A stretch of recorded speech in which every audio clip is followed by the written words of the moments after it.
people, how are you? I hope you're well and in good health. Thank you for joining me today in this recording. I'm going to talk about something that God is pushing me to speak about, another of those personal issues that I spoke about in that other video that says God says he will not die.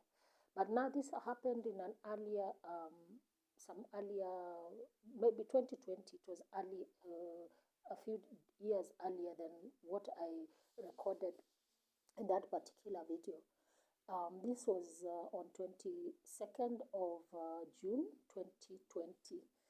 And this is something that I touched on in that video that I said I posted something. I was led by God to post this particular one. Not all the details, but a few details.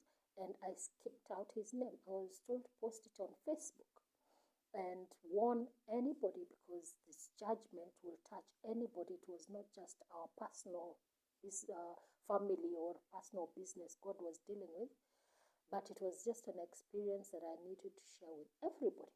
So in that one on Facebook, I didn't write his name. But now in the recording that I did in God Says He Will Not Die, I had God told me I need to name names.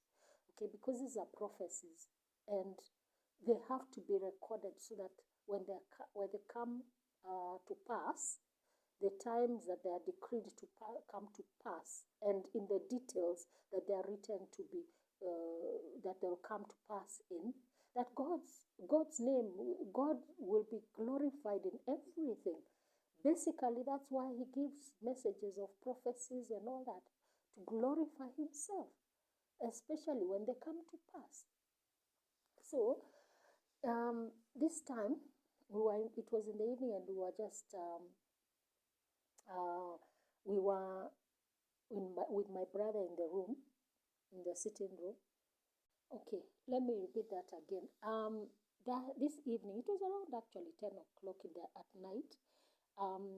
I was with my brother, a younger brother, in the sitting room.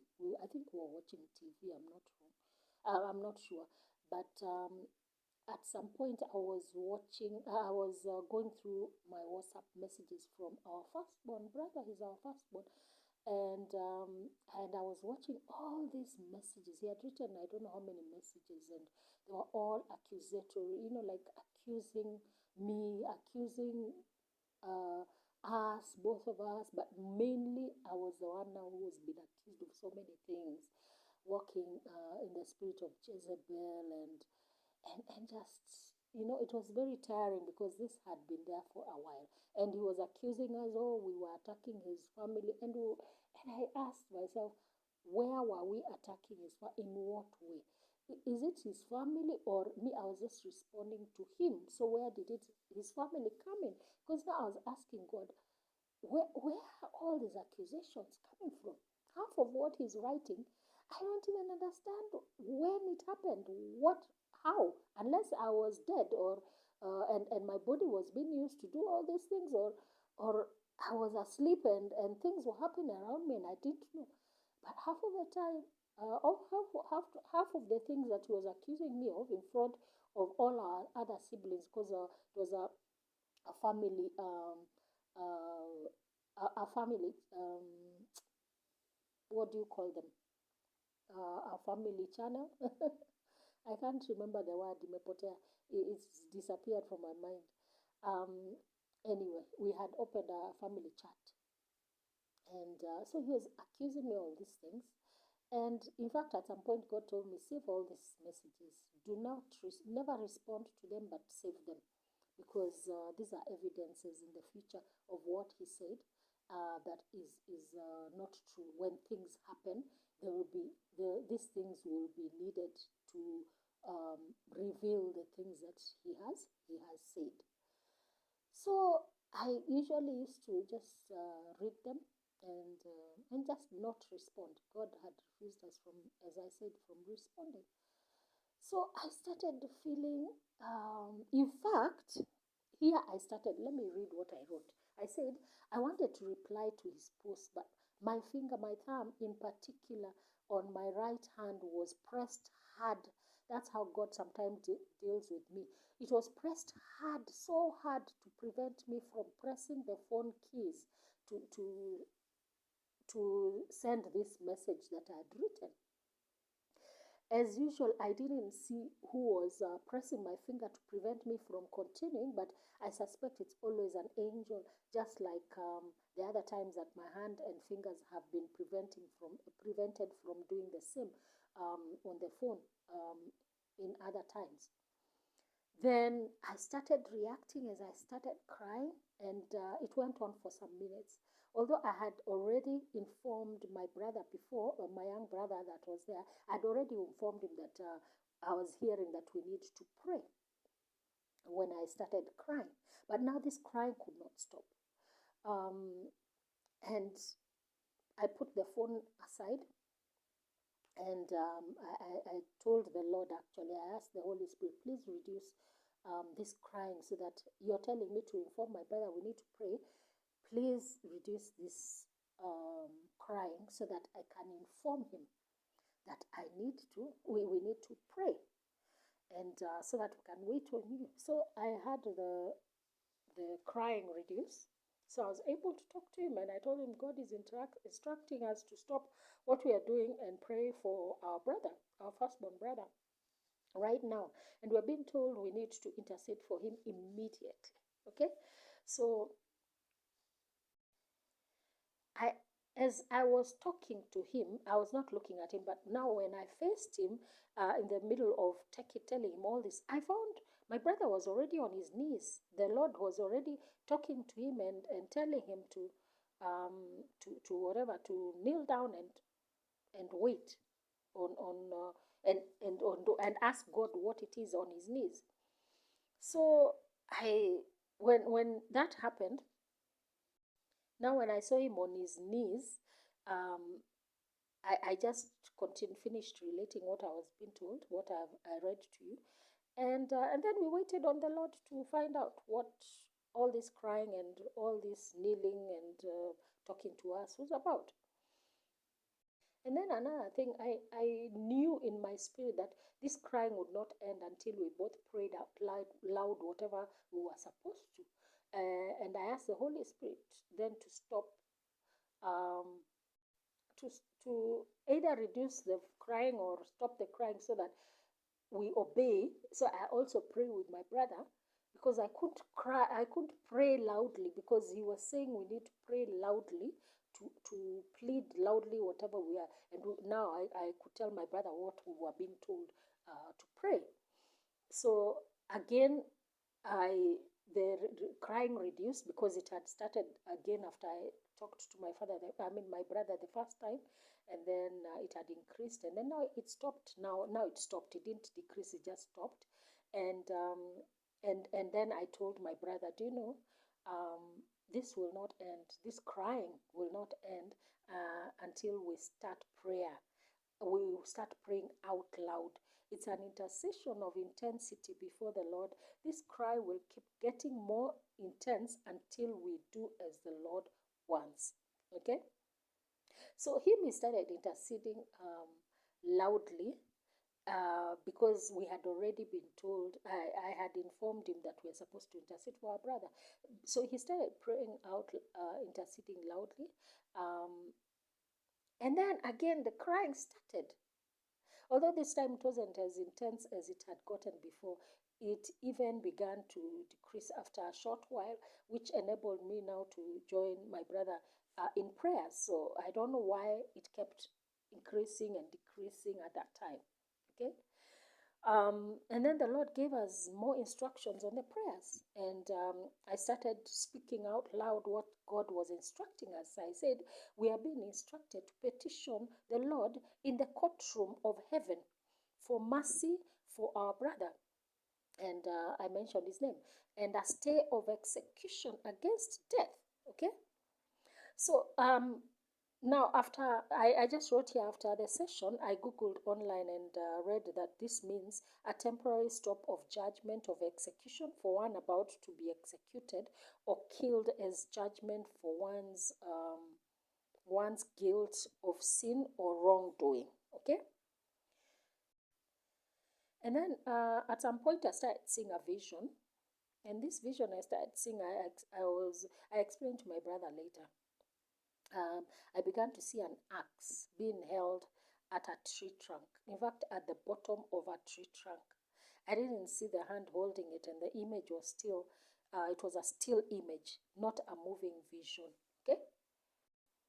And what I was getting from this vision is that the axe was waiting to cut down the tree at the bottom of the trunk. Okay, so with these instructions from God, coupled with the vision I was seeing, I joined my brother as we intensified our intercession for our big brother and pleaded for his life to be spared, as the Lord had told us before that our whole family would be used in this move of God. So how can He remove any of us? So I also had an impression in my heart of our brother. In fact, this was so strong. I had this impression that if we didn't intercede, he was going to die from a sudden heart attack. Okay, that's what the impression that came to my mind, and I told my young brother, I told him, hey, this is what I'm hearing, and this is what I'm feeling. The impression I'm getting, this is very serious, so we need to cry even more. So we increased our cries. I don't know how you can say we increased our cries for him. And this is a part of a prayer that I remember to write down. I remember to write down because God was giving me the words. I said, have mercy on our brother for his guilt in attacking us and speaking against us, Lord, and anything else he's guilty of before you. You have promised us before that this whole family of now our father is called Jacob, and the rest of his name is supposed to be a light in this season, and so death will not bring about that light. Okay, we plead for his life according to your promises, so that it will bring you glory, that this family intact will bring you glory in this season, especially his life and the deeds and exploits he's yet to do in your name. Have mercy on your son, God. Okay, and then I started seeing another vision. Now this time my eyes were opened and I was in the courtroom, in heaven, and yeah, I was in the courtroom before the throne of God, and I saw Abba Father on his throne, and he was signing and writing on a document. I didn't see what he was writing or even see his signature, but I knew it was a signature that he was signing at the bottom, especially after he finished writing on the document. And then my hand was extended spiritually. I saw my hand spiritually and even physically. I felt my hand. Actually, I saw my hand being extended physically to receive the document as he extended it to me. Okay. My hand was actually pushed forward physically by a force. I don't know how, even as I saw my spiritual hand do so. Okay. I also saw Yeshua come before me as I was still before Father. And actually, later on, there was something that was said, and then later on, I saw him wiping my tears. But by this time, I had stopped crying physically, but my tears were still flowing softly from my eyes as we had been interceding. So Abba Father spoke to us and said this. And now I was explaining to my brother what I was hearing Abba Father say. Father is saying that I have heard your petition for your brother, and I have halted the judgment now. Receive peace, both of you, and I remove the heaviness of the spirit of mourning upon you. That's when now I started seeing Yeshua wiping my tears now when he spoke about spirit of mourning. I didn't even know it was a spirit of mourning in anticipation to what could have happened, but that's why I was crying. And so after he wiped my tears away, my tears stopped flowing. And then I continued what Abba Father was saying. No more mourning for you.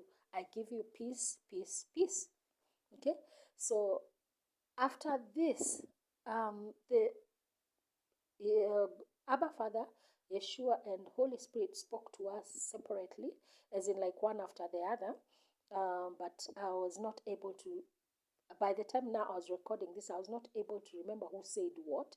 Uh, and I hope whatever they said, I recorded it, but now not specifically, or Father said this, or Jesus said this, or Holy Spirit said this.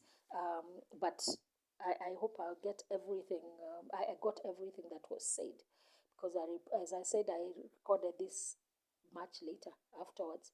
We tried actually to jot down after this session was over. My brother and I, we tried to jot down in point form all that was said that we could remember, so that when we are doing our journals, at least we have the point forms, the important points. So Father spoke first. So I'll just say everything and that I thought he said, um, and maybe one or two of the others. I think also I wrote down what Jesus said, a bit of what he said, and but I can't remember the Holy Spirit what he said. So a father started saying, this season of judgment of death has been released, and people need to tread with caution. Do not raise your voices in accusation against each other, especially for the ones in the Lord's family. All of you should be in a mode of rejoicing and praising the Lord, not in accusations and pointing of fingers. A lot of foolish people will find themselves allowing the judgment of death into their lives by the fruit of their lips. They will die physically before their time. When warn everyone, your families, your friends, everyone, warn them so that none perishes before their time because of foolishness. If they don't listen and die, their blood will not be on in your hands. Warn them. You are your brother's keepers. You are your brother's keeper. Oh. So this is what I recorded. Jesus said, thank you for interceding for your brother. You should know that I have done more than you would ever know as your chief intercessor, more than what you would ever know or imagine. Thank you for obeying the cry to intercede for your brother and my brother as well. And after Holy Spirit spoke, I think I mixed it up with what Father said. Father also ended up now the session by ending this. So he says, the vision you have seen the vision you have seen is true. Because if you had not interceded for your brother, tonight he would have died a physical death. And then this is now when I remembered that I had seen an impression of him having a heart attack, a sudden heart attack. I had not been sure at that time, but now the impression became even stronger that this was from God. It wasn't just something I assumed, I thought. And then he finished by saying, peace, peace, peace on you, my children. So he spoke more things than what I recorded, but at least I think these are the main ones that I recorded. And we just thanked him and praised his name, and just told him to continue glorifying himself in this family of our Father, and everything that he's going to do with us, for him to take all the glory and honor, because he's the one who's called us, he's the one who's prepared us, and he's the one who set up all these things at this time, at this season in history for us to go through. So thank you so much for listening. I hope you're encouraged, and that you will even spread this and tell people to stop accusing others, because whatever they sow, they reap. Whatever they sow, they will also reap. God cannot be mocked. So I thank you so much, and be blessed.